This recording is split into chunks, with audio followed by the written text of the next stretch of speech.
Hi friends, మా garden లో కొన్ని ఫ్రూట్స్ అయితే హార్వెస్ట్ కి రెడీగా ఉన్నాయి. ఇప్పుడైతే వాటిని హార్వెస్టింగ్ చేస్తున్నాను.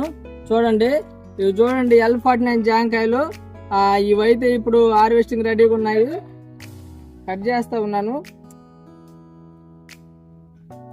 వీటి సైజ్ చూడండి, చాలా పెద్దగా ఉన్నాయి కదా. ఈ జాంకాయలను అయితే ఉడతలు కొరికాయి.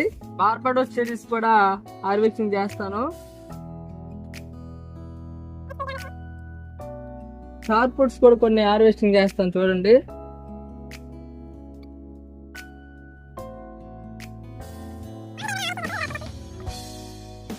ఫైనల్ గా ఈ ఫ్రూట్స్ అయితే హార్వెస్టింగ్ చేసాము. ఇది L49 జాంకాయలు, ఆ తర్వాత ఇవి దానిమ్మకాయలు, ఇవి వచ్చేసరికి స్టార్ ఫ్రూట్స్, అదేవిధంగా కాకరకాయ, గ్రీన్ ఆపిల్ బేరు, అదేవిధంగా ఇది వచ్చేసరికి బార్బడోస్ చెర్రీ. ఫ్రెండ్స్, మా వీడియోస్ కనుక మీకు నచ్చినట్లయితే ఒక లైక్ ఇవ్వండి. నెక్స్ట్ మరో వీడియోతో కలుసుకుందాం. Thank you for watching. జై భారత్.